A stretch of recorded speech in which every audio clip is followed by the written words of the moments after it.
memohon kepada Pak Ferdi Sambo supaya terbuka kepada penyidik apa motifnya. Ya, mereka menyampaikan keluhan dan pandangan bahkan keyakinan dari sisi mereka. Saya catat semua dan saya tidak berpendapat. Tugas saya adalah mengawal kebijakan atau arahan Presiden bahwa harus dibuka dengan benar. Di situ sudah dikatakan ada tindak pidana dilakukan oleh adik saya. Saya katakan tadi ya, saya nomor adik saya. Padahal belum ada putusan pengadilan kan? Padahal itu hanya sekadar adanya laporan pada saat terjadi tanggal 8, polisi bilang mereksa-mereksa, maka terjadilah. Dan di dalam keterangan pers di Mabes dikatakan sudah pasti Barada itu bukan karena lain-lain, dia membela diri karena sebelumnya sudah ada tindakan pelecehan seksual. Sama anak kita almarhum ini, dia ini nggak mau menyusahkan kita. Hal sekecil apapun yang dia alami, kesusahan, nggak mau dia menceritakan. Selalu yang manis. Selalu orang tua dihiburnya. Seperti yang saya bilang tadi, kalau dia pulang ke rumah, dia hibur kami itu.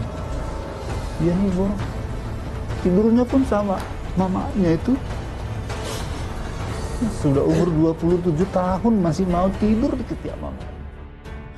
Ayah Brigadir J makin geram, Ferdi Sambo masih betah bersandiwara. Samuel Huta Barat emosi terima pernyataan terbaru pihak suami Putri Candrawati, anak saya itu manusia, ada hak untuk hidup. Tim khusus Barreskrim Polri mengungkap hasil pemeriksaan terhadap tersangka atas kasus pembunuhan Brigadir Nofriansah Yosua Huta Barat atau Brigadir J. Irjen Ferdi Sambo di Makobrimob Depok, Jawa Barat, Kamis 11 Agustus 2022. Melansir tribunjateng.com, Kadif Humas Polri Irjen Dedi Prasetyo mengatakan sesuai arahan Kapolri Jenderal Listio Sigit Prabowo, tim sus khususnya Katim Sidik melakukan pemeriksaan secara cepat dan maraton serta berkoordinasi dengan kejaksaan. Direktur Tindak Pidana Umum Barreskrim Polri Brigjen Andirian Jayadi mengatakan ini adalah pertama kalinya Ferdi Sambo diperiksa setelah ditetapkan sebagai tersangka pada Selasa 9 Agustus 2022 kemarin. Selain Sambo, 3 tersangka lainnya juga telah diperiksa di Barreskrim Polri.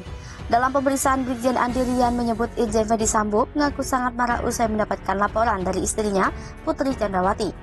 Putri saat itu mengaku mengalami tindakan yang melukai martabat keluarga. Kejadian itu terjadi saat mereka berada di Magelang, Jawa Tengah. Seperti apa upaya melukai martabat keluarga tersebut, Brigjen Andirian tidak menyebutkan secara detail.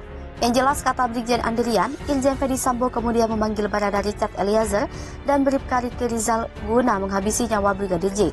Sementara itu, dilansir dari tribunjakarta.com, ayah Brigadir J Samuel Huta Barat makin geram terhadap Ferdi Sambo karena dianggap masih bersandiwara dalam kasus pembunuhan berencana. Hal itu mengacu pada motif Ferdi Sambo menghabisi Brigadir J yang masih terus berubah-ubah. Diketahui pada awal kasus ini mencuat, disebutkan Brigadir J melakukan pelecehan seksual kepada istri Ferdi Sambo, Putri Candrawati, di kamar rumah dinas di Duren 3, Jakarta Selatan.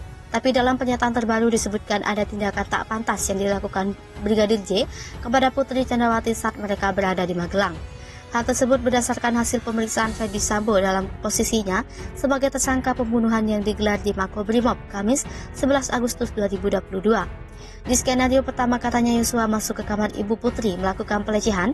Sekarang skenario kedua dikatakan bahwa pelecehan sudah terjadi di Magelang. Samuel merasa janggal bila anaknya disebut melakukan tindakan tak pantas kepada Putri Candrawati di Magelang. Sedangkan di Magelang kan bukan berdua, ada juga yang lain, kata dia. Samuel merasa kecewa karena heran dan bingung dengan pengakuan Ferdi Sambo itu. Kata dia, seandainya benar Brigadir J melakukan kesalahan, apakah pantas jika harus dibunuh secara sadis? Dirtipidum Barreskrim Polri, Brigjen Pol Andirian dalam BAP, Ferdi Sambo mengaku mendapat laporan dari istrinya yang mengalami tindakan yang tidak semestinya dari Brigadir J. Usai mendapatkan laporan itu, Ferdi Sambo kemudian panggil Bribka RR dan Barada E untuk merencanakan pembunuhan pada Brigadir J. Andirian mengatakan soal kebenaran pengakuan Ferdi Sambo ini nantinya akan terungkap di pengadilan. Putri istri Ferdi Sambo rela beri jatah 2 orang ini demi jaga rahasia soal Brigadir J terbongkar. Hubungan kedekatan Brigadir J dan Putri istri Irjen Ferdi Sambo menjadi sorotan. Putri dan Brigadir J diketahui dekat setelah foto keduanya beredar di media sosial. Putri pegang tangan Brigadir J. Belakangan terungkap jika ada 2 sosok pria lain yang pada dijanji berjata oleh Putri Chandrawati. Orang itu bukan Brigadir J. Kedua orang tersebut terancam kaya jika Putri menepati janjinya. Dua orang itu adalah Baradae dan Brigadir RR. Putri sampai relakan uangnya 1,5 miliar rupiah untuk kedua orang tersebut. Baradae dijanjikan 1 miliar rupiah untuk uang tutup mulut agar tidak terbongkar kasus pembunuhan Brigadir J. Sementara Brigadir RR hanya diberi jatah 500 juta rupiah. Sebelumnya Baradae mengaku dijanjikan uang senilai 1 miliar oleh Putri Chandrawati dan suaminya Irjen Ferdy Sambo. Uang senilai 1 miliar rupiah tersebut rencananya sebagai balas jasa karena Baradae telah mengeksekusi Brigadir J. Uang akan diberikan Putri Chandrawati sebulan kemudian saat kasus tewasnya Brigadir J di rumah dinas Irjen Ferdy Sambo di SP3 atau dihentikan penyidikannya oleh polisi. Hal itu dikatakan ex kuasa hukum Baradae, Deoli Payumara, berdasarkan curhatan Baradae kepada dirinya terkait pembunuhan Brigadir J. Menurut Deolipa, pemberi uang nantinya adalah Irjen Ferdy Sambo dan Miss X, yang belakangan diketahui adalah Putri Chandrawati. Jadi, Ibu Putri Chandrawati sama Pak Sambo memanggillah si Pak Kuat, Barada Richard dan Barada Ricky, dan Brigadir Ricky, kata Deolipa di acara kontroversi di akun YouTube Metro TV, Kamis 11 Agustus 2022 malam. Pemanggilan oleh Putri Chandrawati katanya dilakukan beberapa hari setelah penembakan atau pembunuhan terhadap Brigadir J dilakukan. Ini berarti ada dana 2 miliar rupiah yang dijanjikan Putri dan Sambo ke Baradae, Brigadir RR dan Kuat, di mana ketiganya kini juga menjadi tersangka pembunuhan Brigadir J. Di mana pembagiannya Baradae 1 miliar rupiah karena dia yang menembak langsung Brigadir J. Sementara Brigadir R dan Kuat yang membantu masing-masing mendapat 500 juta rupiah. Menurut Deolipa, Putri dan Sambo sangat yakin kasus penembakan Brigadir J ini akan SP3 atau dihentikan penyidikannya. Tapi ternyata kata Deolipa, kasus tewasnya Brigadir J mendapat perhatian publik dengan harapan SP3 ternyata berubah menjadi upaya pengungkapan kasus yang seterangnya. Hingga berujung membuat Kapolri membentuk tim khusus untuk mendalami dan mengungkap kasus ini. Sementara itu, kuasa hukum Brigadir J Komarudin Simanjuntak mengatakan informasi yang didapatnya adalah dana yang disampaikan Sambo untuk menutupi kasus ini mencapai 5 miliar rupiah. Cabut kuasa. Sebelumnya, tersangka pembunuhan Brigadir J yakni Barada Richard Eliezer atau Baradae mencabut pemberian kuasa kepada pengacaranya Deoli Payumara dan Burhanuddin. Kabar pencabutan kuasa dari Baradae itu diungkapkan Deolipa saat sedang live di acara kontroversi di Metro TV, Kamis 11 Agustus 2022 malam. Dalam pesan WhatsApp itu katanya berupa foto surat resmi pencabutan kuasa yang ditandatangani Richard Eliezer di atas materai. Ia kemudian membacakan surat pencabutan kuasa itu yang disebutkan dalam surat ditandatangani langsung oleh Barada Richard Eliezer. Deolipa menilai surat pencabutan kuasa sangat janggal, apalagi bahasa yang digunakan sangat bahasa hukum dan ia tidak yakin pencabutan kuasa benar-benar atas kemauan Barada Eliezer. Dengan surat itu, kata Deolipa, maka saat ini Baradae tidak didampingi pengacara. Ketua Indonesia Police Watch Sugeng Teguh Santoso mengecam pencabutan kuasa Baradae dari pengacara Deolipa. Ia merasa ada intervensi penyidik yang memaksa Baradae mencabut kuasanya dari Deolipa dan tim. Pengacara berhak menyampaikan satu pernyataan di depan publik untuk mempertahankan prinsip-prinsip hukum yang diperlukan, kata Sugeng. Menurutnya terjadi konflik saat Kabarreskrim mengkritik pengacara Baradae saat Kapolri mengumumkan Irjen Ferdy Sambo sebagai tersangka. Pengacara apapun posisinya bekerja untuk membuat satu proses menjadi lebih bertanggung jawab, kata Sugeng.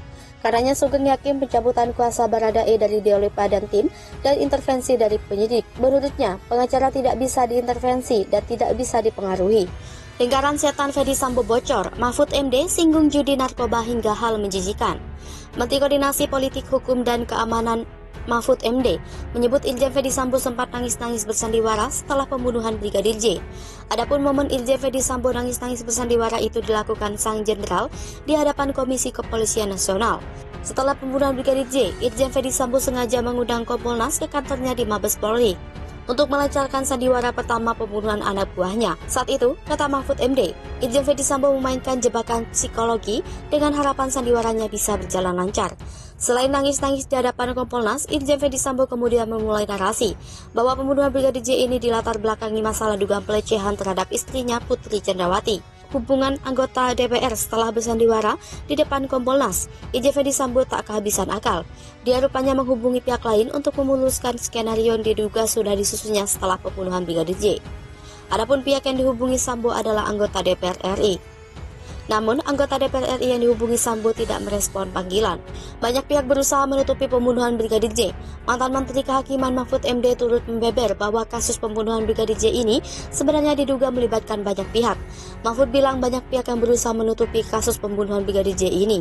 Mahfud menyebut dia sengaja ikut menyoroti kasus ini agar fakta yang terjadi bisa terungkap ke publik. Oleh sebab itu, Mahfud MD mendorong pihak keterkaitan untuk melakukan beberapa cara agar kasus ini bisa selesai dengan sebenar-benarnya. Menurut Mahfud, jika polisi kala itu tidak melakukan autopsi ulang terhadap jenazah Brigadir J, maka kepercayaan publik akan hilang.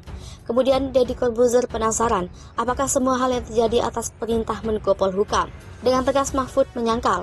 Menurutnya, dia hanya memberi dorongan sesuai dengan usulan publik yang dinilai masuk akal. Kasus judi dan narkoba, Mahfud MD turut menyinggung soal judi dan narkoba. Mahfud juga mengatakan banyak pihak yang berupaya menutupi kasus ini dengan berbagai cara. Deddy pun penasaran dengan nama-nama yang akan ikut terseret dalam kasus ini. Mahfud menjawab bahwa ada 31 nama yang bakal terseret, termasuk masalah judi dan narkoba. Ia juga menyebutkan jika dirinya sudah mengetahui fakta dari kasus ini, namun memang bukan kewenangannya untuk membongkar. Lebih lanjut, ia menyebutkan jika laporan pelecehan seksual yang dialami Putri Candrawati sudah bisa dicabut.